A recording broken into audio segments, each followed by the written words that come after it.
not something you can achieve from without. You are not imprisoned by someone else, by others, by the world.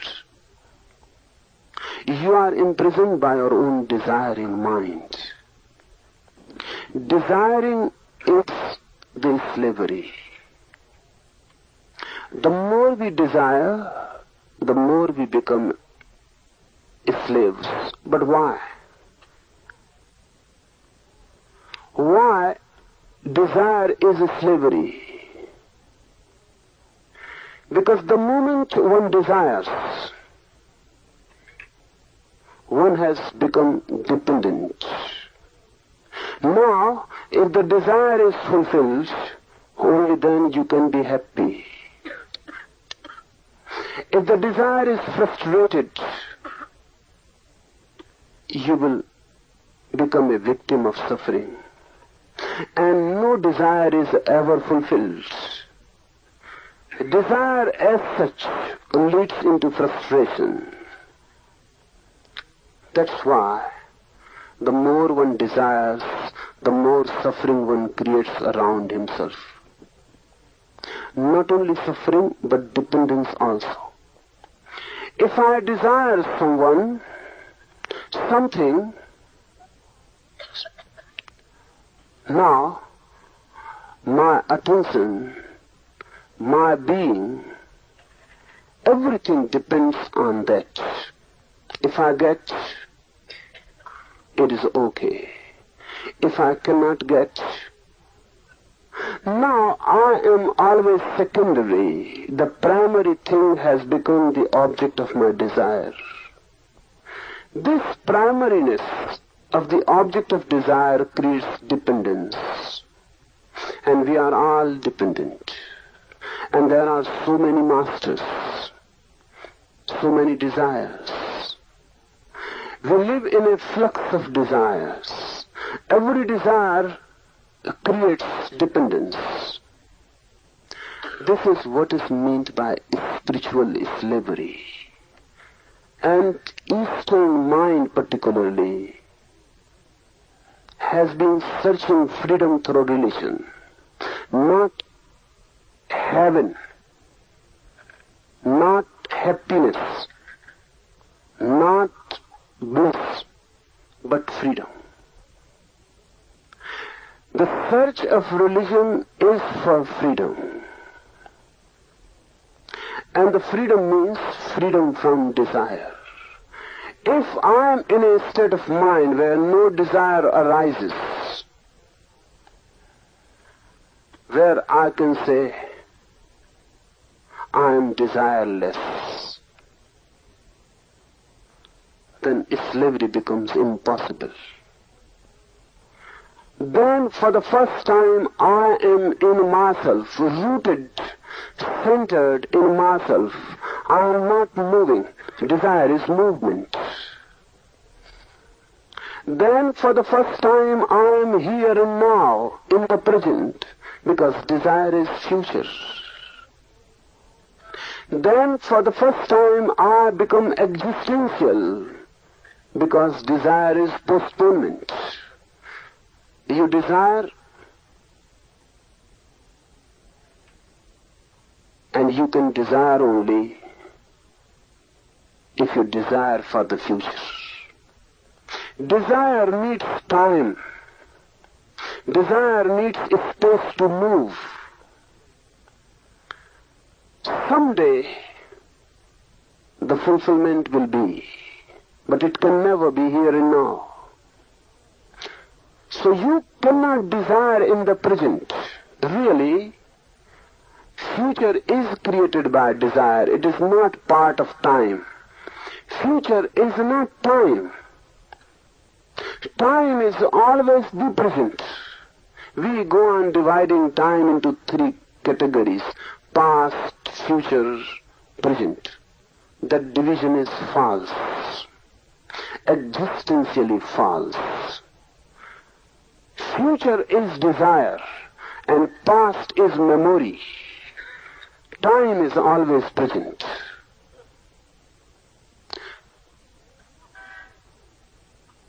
There is no future time and there is no past time. Time is always now. Past means memories and future means desires. You need future to move. And when you move into the future, you miss the present. And missing the present is missing everything. Missing the present, you miss existence. Missing the present, you miss your being. Take it from another direction. Desire is becoming. It is to become something.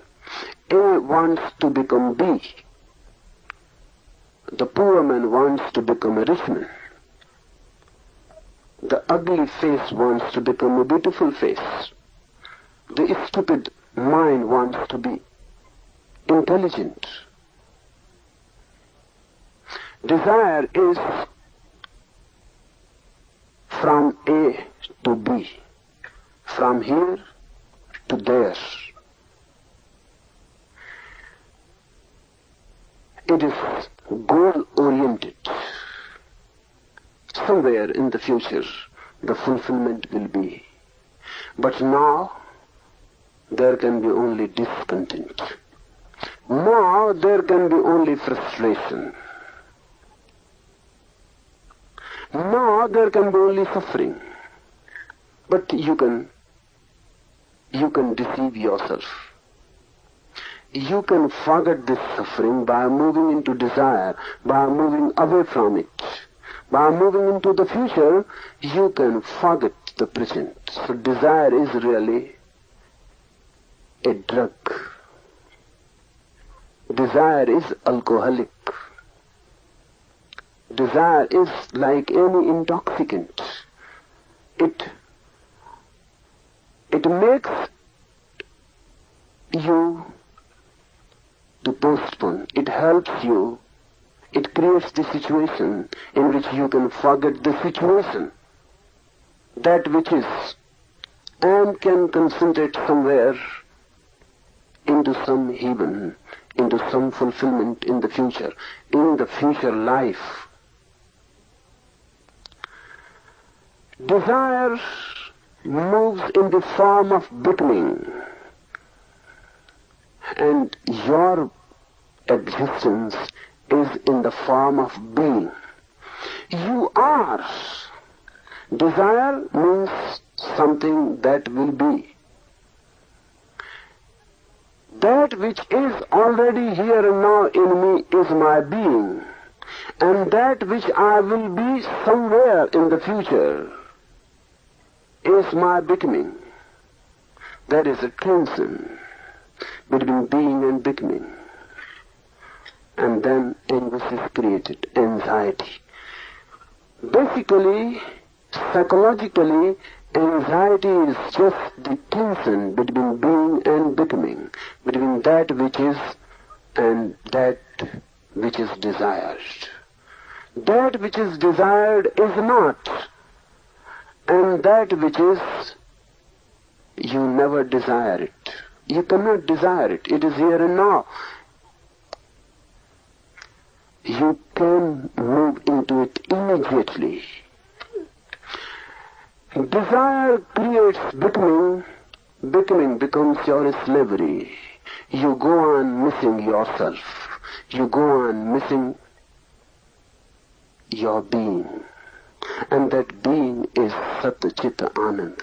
That being is existence, consciousness, bliss. Be desireless, and you will attain everything that can be attained. But how to be desireless? How to go beyond desire? It creates a vicious circle. When we ask how to go beyond desire, we are creating a new desire to go beyond. You cannot create a desire against desire. That's not possible, because the second desire will be as much desire as the first. So what to do? Understand desire. Analyze desire.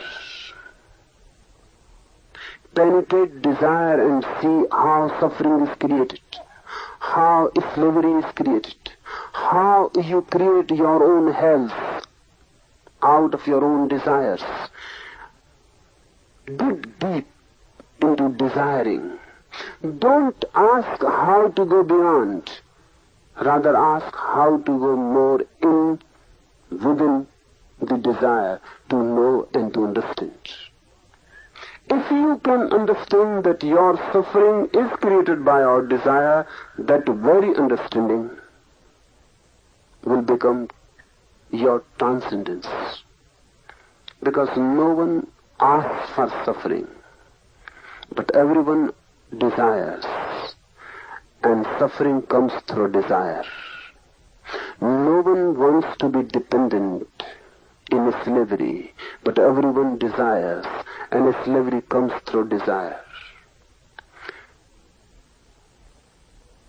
If you go deep in desire, then you will become aware of the whole of desiring mind, what it is. It is suffering, it is dependence, it is hell. But don't believe me, because by believing me, by believing the Upanishad, you will be escaping your own effort to understand. Believers are always deceivers.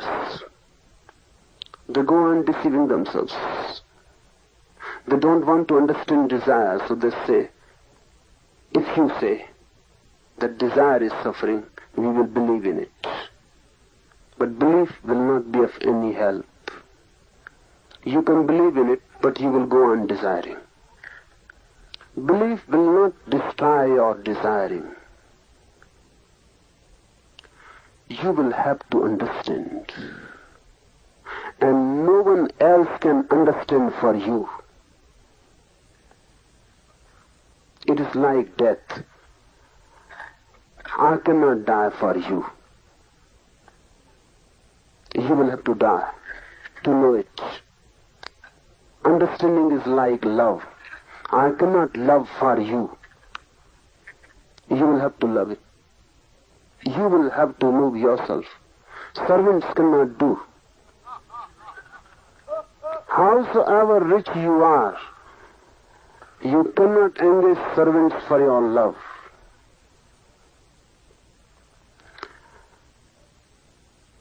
Love, death, understanding, freedom. These are the deepest possibilities of human being. They cannot be transferred to anyone. So don't believe that desire is suffering. Try to know. Try to understand your own desire. And if you understand your own desire, you will see that suffering follows as a shadow. And if you want that suffering should go, then desire must go. But when I say desire must go, I don't mean that you have to force it to go. I mean you have to understand it. The moment you understand your desire and the hell that is hidden in it, you have transcended it. You have gone beyond. The ending of desire is freedom. And this is what is also called Jivan Mukti, or freedom in life itself. And remember this, don't wait for death to come and to make you free. Death will not help you. Unless you become free in life, death is not going to help. But there are many who go on postponing. Someone was asking me that why you give sannyas to young people. Sannyas is for old men. Sannyas is not for old men. I don't mean that if you are old, don't take sannyas.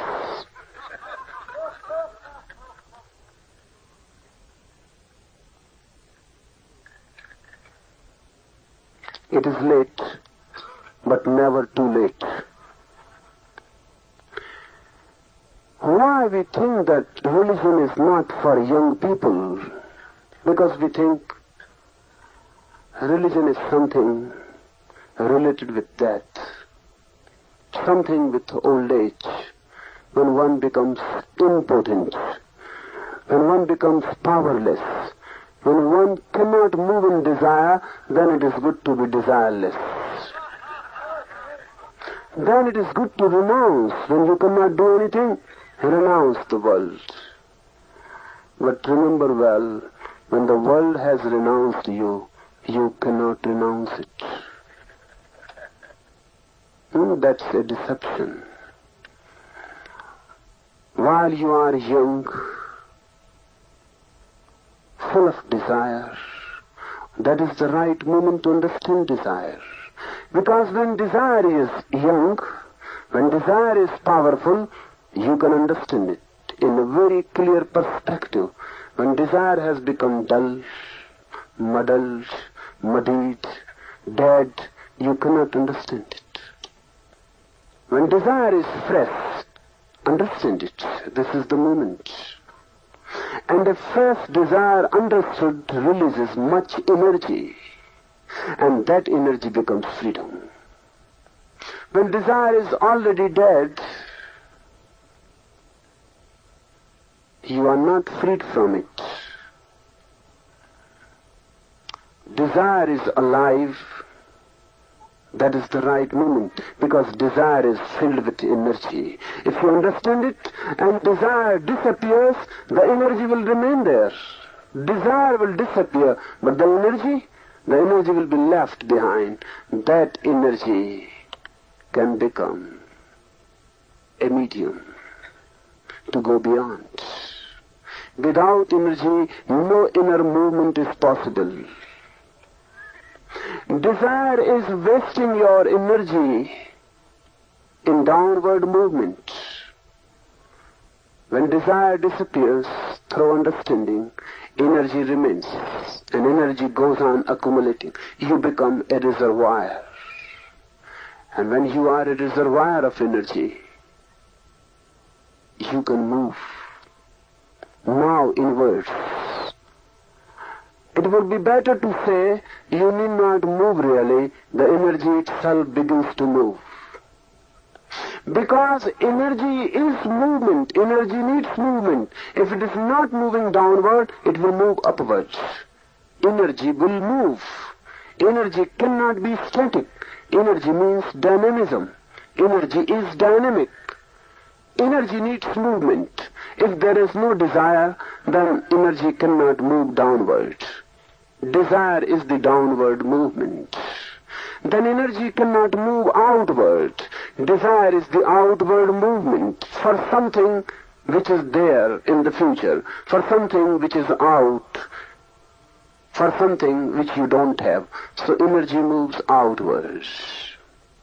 When there is no desire and you have energy, the energy itself begins to move inward and upwards, and you are carried by that energy to newer realms, to a transformed being. Do it in life. Do it while you are young.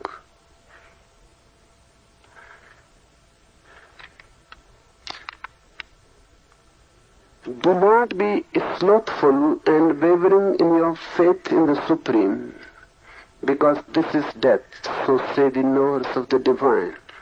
A very beautiful definition of death. Death is not what you call it. A man is dying. We call it death. It is not. Really, while you are living, if you are living without the divine around you and within you, if you are living without the divine, that life is death. We are all dead in a way. Because a life which is not deeply rooted in the divine will be rooted in the body. Body is death. Body is matters, already dead, and we are rooted in the body. Be rooted in the divine source which is less. Be rooted into the divine which is life eternal. Only then you never die. Rooted in the body you will die again and again. Every moment you are dying. Our so-called life is nothing but a long death. From the moment of birth we go on dying and dying and dying, and then we reach death. That death is just a culmination of a long process. The sutra says, don't be slothful and wavering in your faith in the knowers of the divine. But how to be rooted and how to attain the faith? Remember, faith is not belief. This one moment more, this one point more to be understood. Faith is not belief. Belief is always borrowed. Someone else gives it to you. Faith is inner search. You yourself attain it. Belief can be given by the tradition. Faith cannot be given. Belief can be given by the scriptures. Faith cannot be given. Belief can be given by the parents, culture, society, education. Faith cannot be given. Faith you have to discover. It is a deep hidden treasure, deep hidden in yourself. You have to uncover it. How to uncover it? How to attain to faith in the divine and how to be rooted in the eternal source of life? There is only one way, and that is to take a jump from body consciousness to divine consciousness. In meditation we are doing that, trying to take a jump from body consciousness to divine consciousness.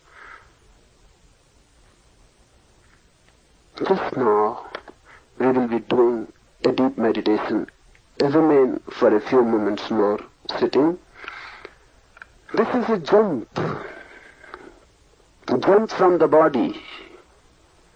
This process, I must tell you what this process does mean. You are staring at me. If your stare is total, you will become related to me immediately. Through your stare, eyes are the least material part in the body.